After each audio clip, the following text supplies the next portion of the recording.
अस्सलाम वालेकुम। खालिद सैफुद्दीन आपके साथ 25 जुलाई की कॉल लेकर, और हम बात करेंगे पहले सेशन की, और रैप अप में हम तफसील के साथ डिस्कस कर चुके हैं गुज़रे हुए हालात के बारे में। यहाँ पर आपके सामने लेवल्स हैं जो अपडेट कर दिए गए हैं, और जो इसमें येलो हाईलाइटेड लेवल हैं वो यकीनी तौर पे अहम लेवल हैं।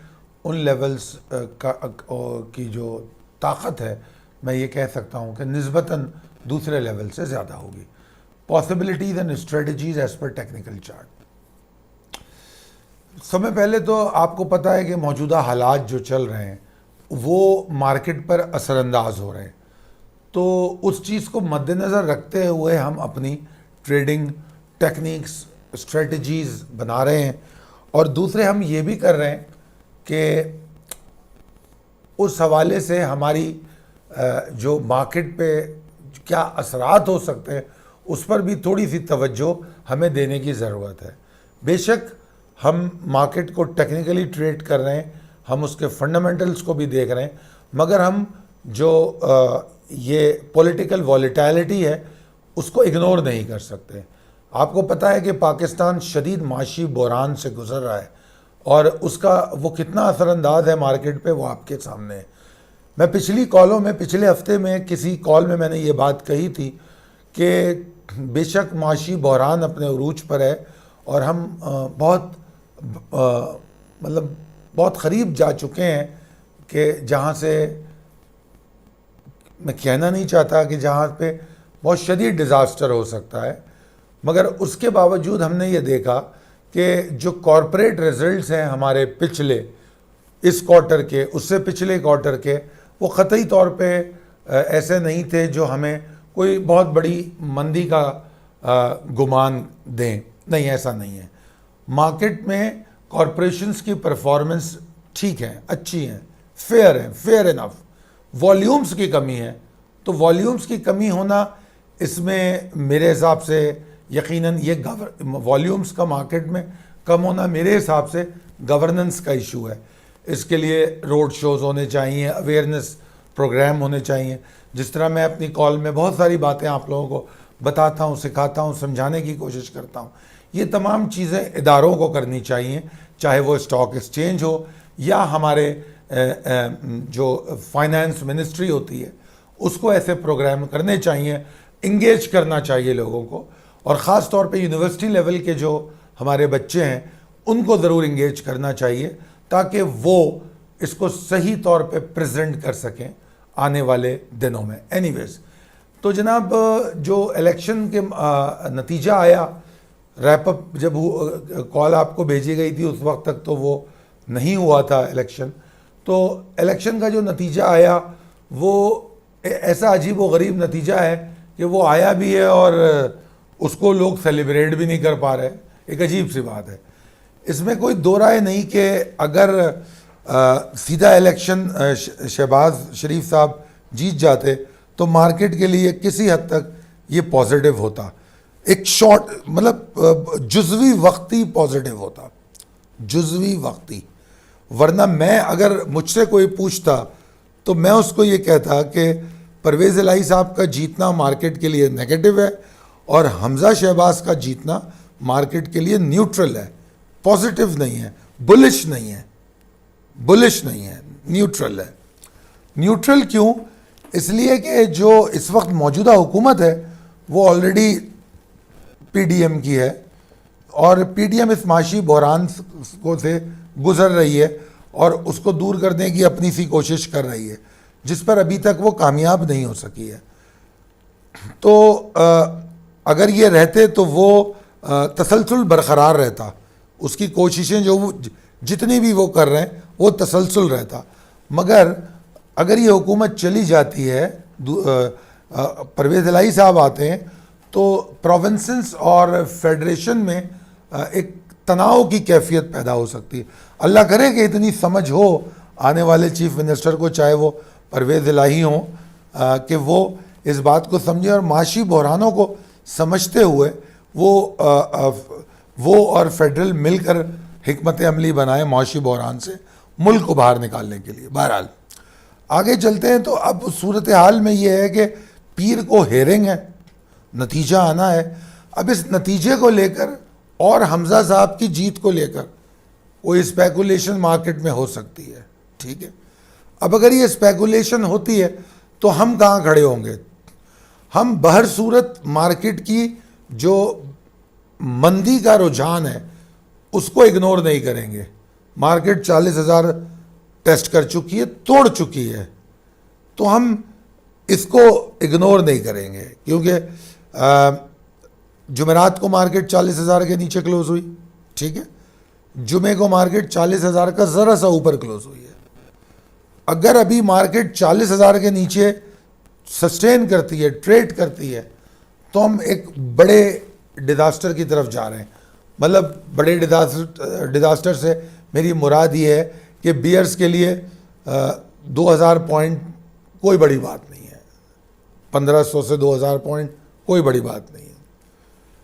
अब अगर मार्केट 40,000, हम इस स्पेकुलेशन को समझते हुए ये देखें कि मंडे को मार्केट अगर ऊपर खुलती है, जिसके बहुत चांसेस हैं, तो हमारा तर्ज रद्द अमल इस पर क्या होगा? हमें इसमें दो चीज़ें करनी है। नंबर एक, जो शॉर्ट टर्म ट्रेड जुमे को जिन्होंने लॉन्ग किया है वो ऑफलोड करने की कोशिश कर रहे हैं। स्पेकुलेटिव स्टॉक, और बल्कि मैं जो स्क्रिप्ट कॉल दूंगा आपको, जो आपके व्हाट्सएप ग्रुप पे आएगी, उसमें मैं उन स्टॉक की निशानदेही भी कर दूंगा। तो ऐसे जो स्टॉक हैं जो स्पेकुलेशन में बहुत तेज़ी से मूव कर सकते हैं, उसमें हम एक छोटी सी राइड ले लेंगे, अ शॉर्ट राइड। कोई भी ऐसा नहीं सोचेंगे कि बस अब यहाँ से मार्केट 2,000 पॉइंट चली, 5,000 पॉइंट चली, खुदारा, ये सोच निकाल दीजिए। जितना मोमेंटम है उतना टारगेट बनाइए, रियलिटी बेस हो, फैंटेसीज में मत रहिए, कुछ नहीं मिलने वाला इससे। खैर जनाब, आगे चलते हैं। मार्केट अगर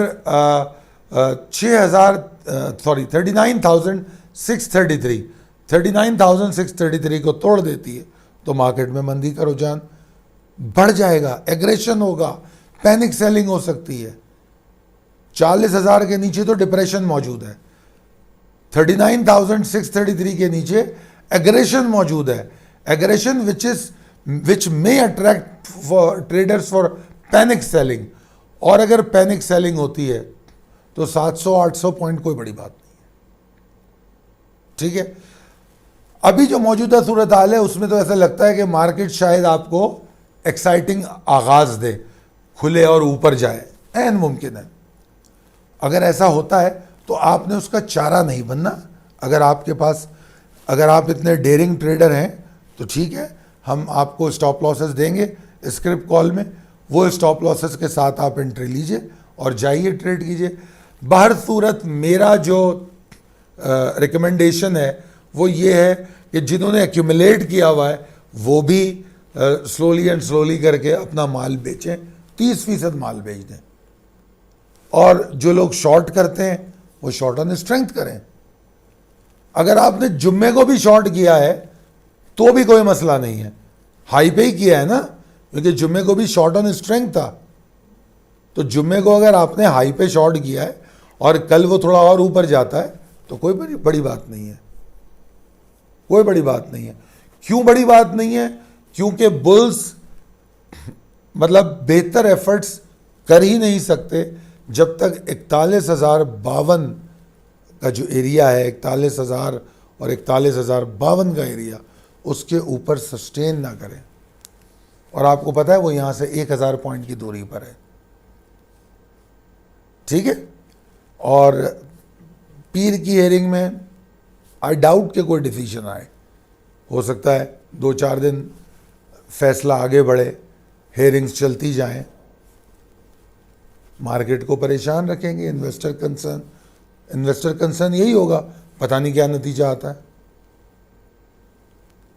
इस वक्त मुल्क शदीद बहरानों का शिकार है, तो ऐसे में बैठ के 5,000 3,000 इंडेक्स की बात करना मैं तो आम हालात में नहीं करता।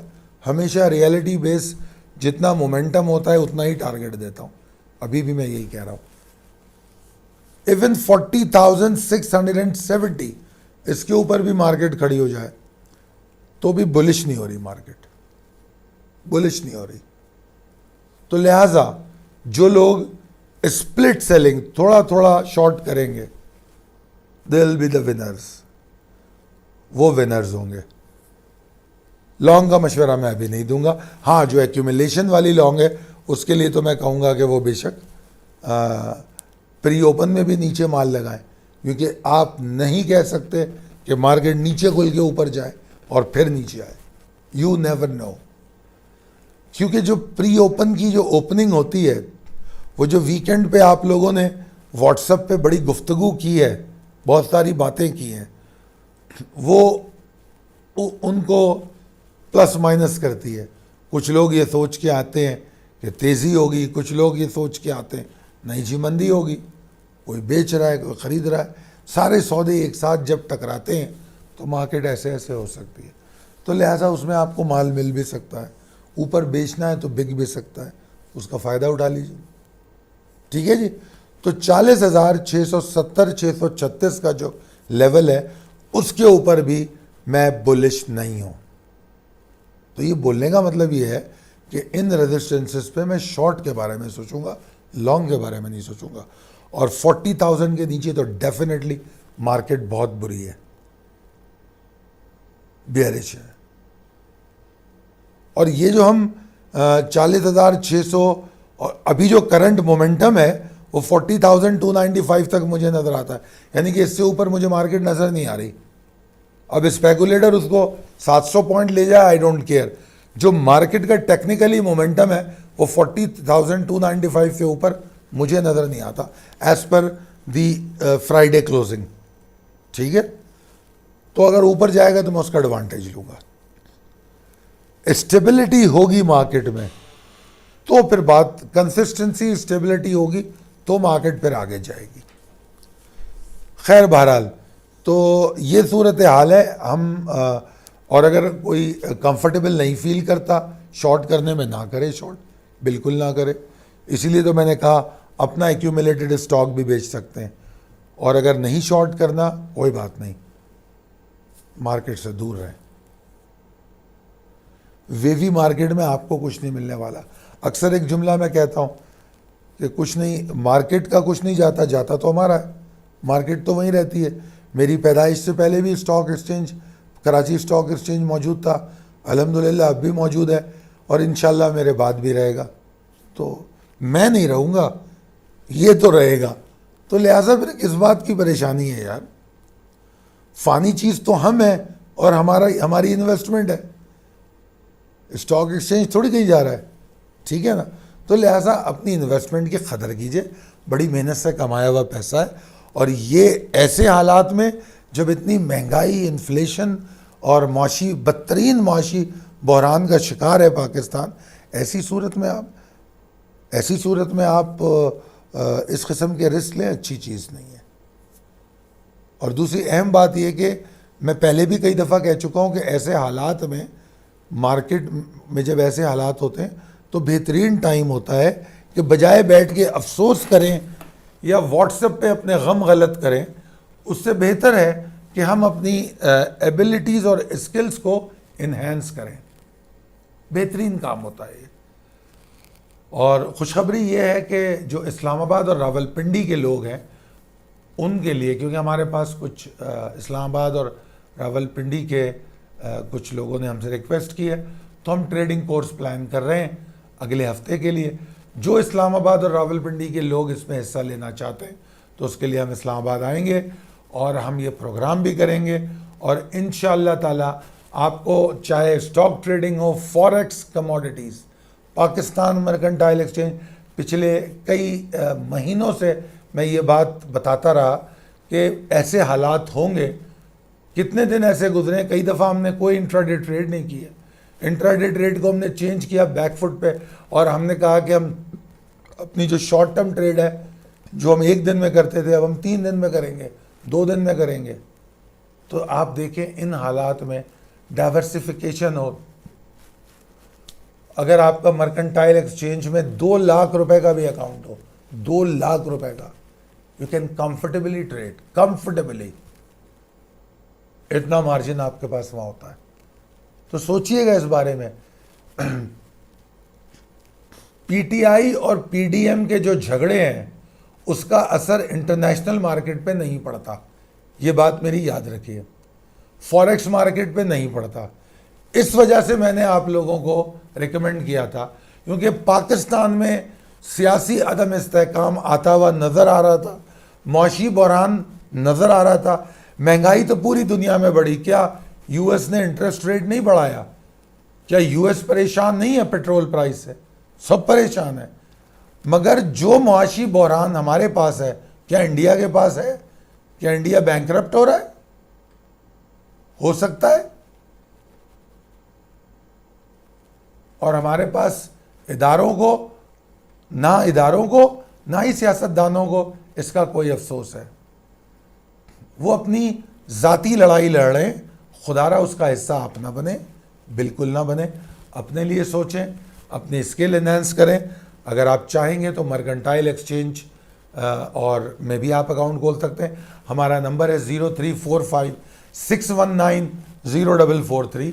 इस पर हम भरपूर असिस्टेंस प्रोवाइड करते हैं, आपको ट्रेडिंग सिखाते भी हैं और ट्रेडिंग के दौरान भी सपोर्ट करते हैं।